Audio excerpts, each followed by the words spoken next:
Are you someone who's tired of the conventional wisdom about wealth?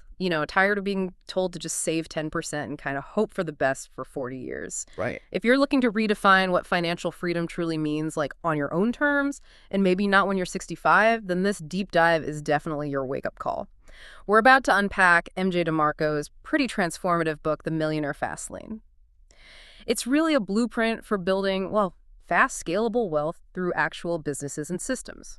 Okay, let's dig into this. Yeah, and what's truly fascinating here is how DeMarco starts off by just challenging that deeply ingrained myth. The idea that slow saving and compound interest are the only ways, or maybe the only moral ways, to get wealthy. He doesn't just question it, he kind of demolishes it. And he does this with a really powerful metaphor. These three distinct financial roads people travel: the sidewalk, the slow lane, and the fast lane. Oh. And understanding which road you're currently on and what that really means for your future, that's the crucial first step he lays out. Great.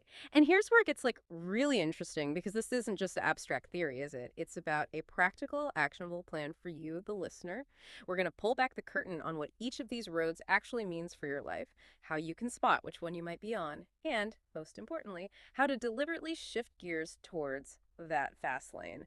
So let's start by looking at these three paths he describes. Okay, so DeMarco paints the sidewalk as, well, that mindset where you're constantly living for today, often fueled by credit, no real financial compass. It's that instant gratification trap. We all kind of know that feeling, don't we? Seeing someone with the newest phone or a fancy car, but then you find out they're just drowning in credit card debt. That's the sidewalk, living paycheck to paycheck, or sometimes, yeah, debt to debt. Income comes in, poof, goes right back out. Zero wealth being built. Then you have the slow lane. Now, this is the path most people are told is the responsible one. It's defined by a traditional job, requires discipline, saving, investing slowly, relying heavily on compound interest over many, many decades. The strengths seem obvious, stability, relatively low perceived risk. But the weaknesses are pretty significant. It's inherently time-locked. You need decades to build real wealth.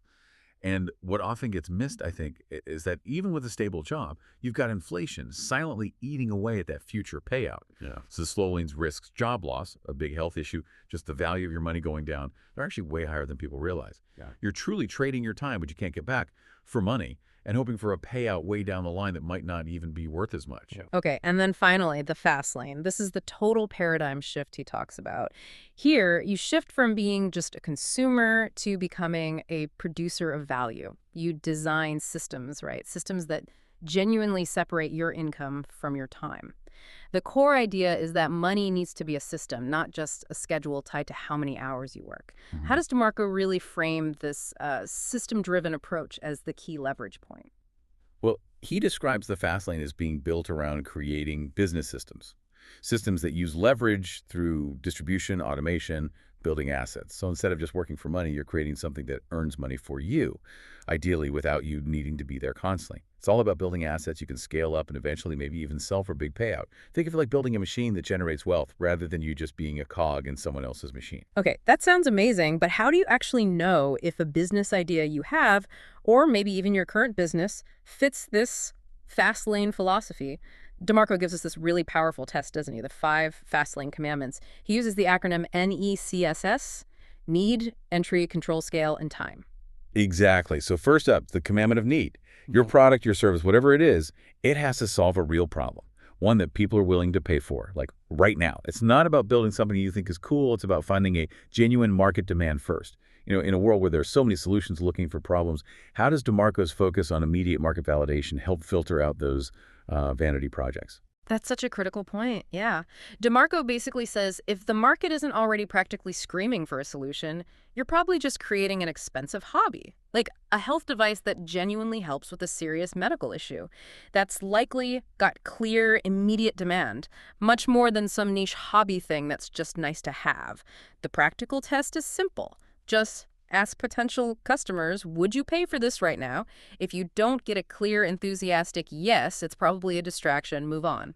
Okay, then there's the commandment of entry. This is all about the barriers, what protects your business, your margins.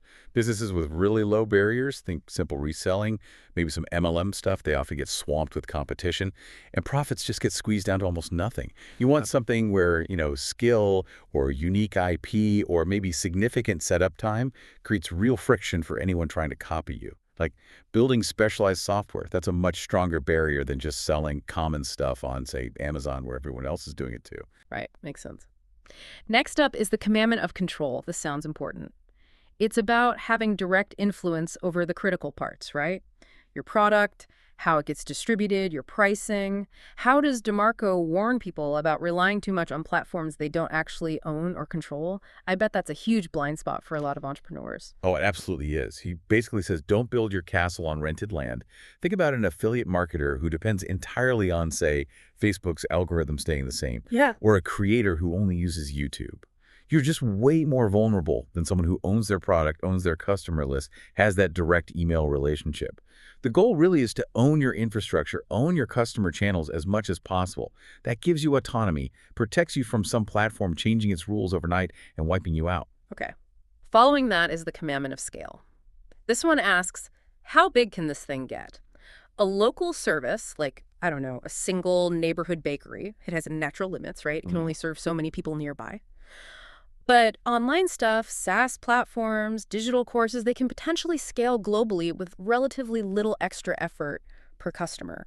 You really need to lean towards ideas where the potential number of units you can sell is huge. That lets you impact way more people. And finally, the commandment of time. This is where that magic of real detachment comes in. Can the business actually run without you being there every single day, hour after hour? Can it operate without you constantly trading your time for income? Things like systems, automation, having staff, recurring revenue models, they're all designed to chip away at that time dependency. Just think about a consultant who always trades hours for dollars versus, say, a software platform with monthly subscriptions. The Fastlane approach aims for automation and delegation pretty much from the start, so you're building an asset that makes money more independently.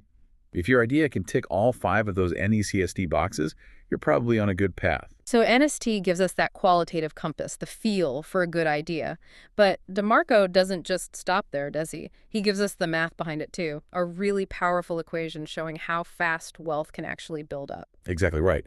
NST helps you figure out what to build, and then this wealth equation helps you understand how it actually builds wealth. He lays out a simple but, powerful model. Wealth equals net profit plus asset value. Let's unpack that a bit. Net profit is just your units sold times your unit profit. Pretty straightforward. Asset value, though, that's your net profit multiplied by an industry multiple. And this multiple isn't just pulled out of thin air. It reflects how stable and how growth-oriented your business looks, basically how attractive it is if you wanted to sell it.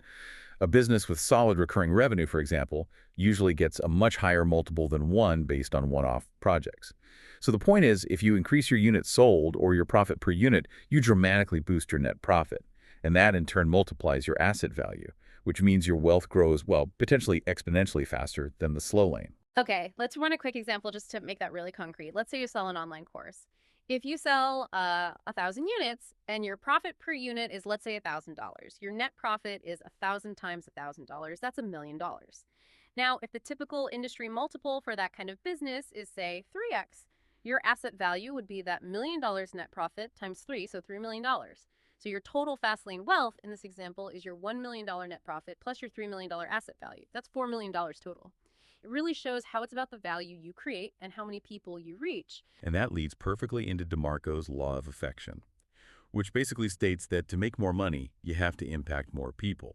It's not just some feel-good platitude, it's the core multiplier in that wealth equation we just talked about. When you create systems that affect lots of people, maybe it's software, widely shared content, an efficient rental system, your net profit, and therefore your asset value can just explode. He talks about different kinds of seedlings that can grow into these money-making trees. Things like rental systems, real estate, yes, but also intellectual property, computer systems, software, apps, content systems, books, courses, media stuff, distribution systems, e-commerce, building marketplaces, even human resource systems like agencies or franchises. Each of these can potentially be built to give you that controllable, scalable leverage, multiplying your results without needing a linear increase in your own time. Okay, the numbers in the system sound great, but how do you actually start building this thing? DeMarco gives a really practical 90-day action plan. It's almost like a sprint to validate an idea, launch it, and start scaling. What's the absolute first step he recommends for someone just starting out? Right. The first couple of weeks, weeks 1, 2, are purely about problem validation. This is honestly where so many people go wrong. He says spend these 14 days just talking to at least 50 real potential customers. not friends, real customers. The goal, the deliverable here, is to get 10 people to explicitly say, yes, I will pay X amount for that solution. This is how you validate a true, immediate market need, not just chase an idea you think is interesting. Okay, got it. Then, weeks 3 to 6, you build your minimum viable system. So, the smallest possible system that can actually deliver value repeatedly and, this is key, process a transaction, take money.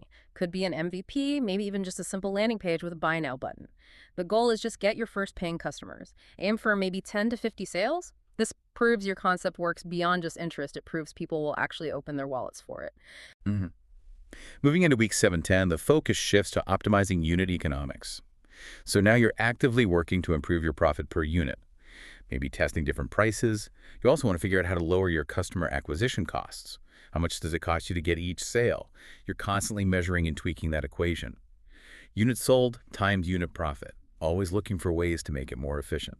And then finally, weeks 11-13 are all about automate and delegate. This is where you actually start documenting processes, creating checklists, standard operating procedures, setting up automation for things like emails, maybe product delivery, billing if possible. And then, only then, do you maybe hire or contract out 1 or 2 specific roles for those repeatable tasks you've documented. The aim is to get a system that mostly runs itself, freeing you up to think bigger picture, focus on growth. DeMarco also emphasizes some key weekly habits too, right? He does, yeah. Beyond that initial 90-day sprint, he talks about key weekly rituals, like maybe a Sunday review where you look at your metrics, plan your experiments for the week, and critically, protecting a daily 90-minute block of time for deep work, focused work on whatever your main growth lever is right then. These steps are all designed to shift you from just doing labor to actually building leverage, converting your effort into sellable assets over time. Now, it's obviously easy to fall into traps here. DeMarco points out some common mistakes and objections that can really derail people trying to get on the fast lane.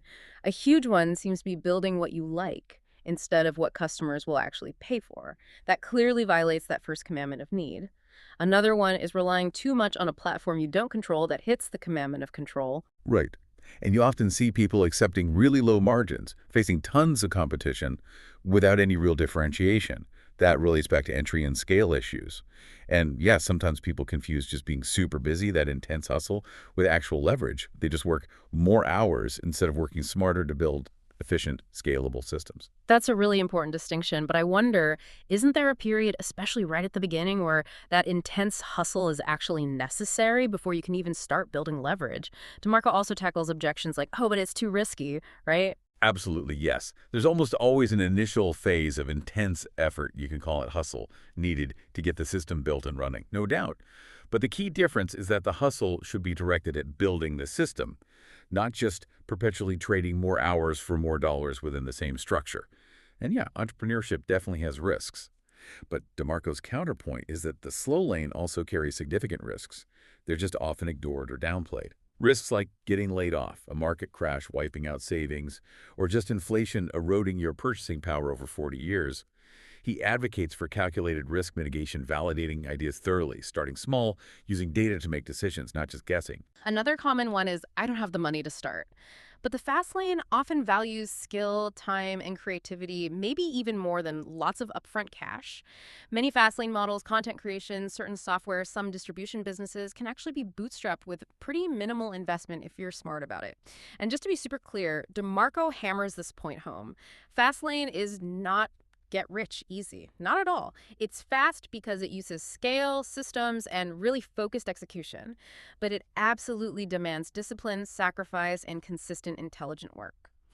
So wrapping this up, what does this all mean for you listening right now? We've explored how the Millionaire Fastlane really throws down a challenge to traditional wealth-building ideas. It fundamentally shifts the focus to wealth being a system, not just a long-term schedule. We've unpacked those 5 Fastlane Commandments, NECST, need, entry, control, scale, time, as a really useful litmus test for any business idea you might be kicking around. We've seen the, frankly, profound power of that Fastlane wealth equation, wealth equal net profit plus asset value, and how boosting units sold or unit profit can just dramatically accelerate your asset value. And we've laid out that tangible 90-day action plan, starting with problem validation and moving through to automation and delegation, giving you a clear place to start. Yeah, and we connect this to the bigger picture. I think this deep dive really highlights that knowledge is most valuable when you actually understand it and then apply it, and encourages you to question those deep-seated assumptions about wealth you might have carried around forever. DeMarco argues, yeah, the fast lane isn't get rich easy, but it is potentially much faster because it leverages scale, systems, and that focused execution. It definitely demands discipline, sacrifice. It's about moving from just trading your time for dollars to building valuable sellable assets. And yes, this path involves calculated risks, but like we said, the slow lane has its own set of hidden risks too: job loss, inflation. It's really about choosing which set of risks you're more comfortable managing. We've dissected the sidewalk pitfalls, the slow lane limitations, and the huge potential of the fast lane. So, given these really distinct paths, maybe take a moment and honestly think about your own current financial direction. What one concrete step, something inspired by these fast lane principles we talked about, maybe it's actually validating a problem you see. Maybe it's actively looking for leverage in your current job. Or maybe it's just fiercely protecting a 90-minute block each day to design a system. What one step will you commit to taking this week, just to intentionally shift your own financial direction, even just by a tiny bit, towards building a system of wealth? Because remember, in the end, it really is all about execution.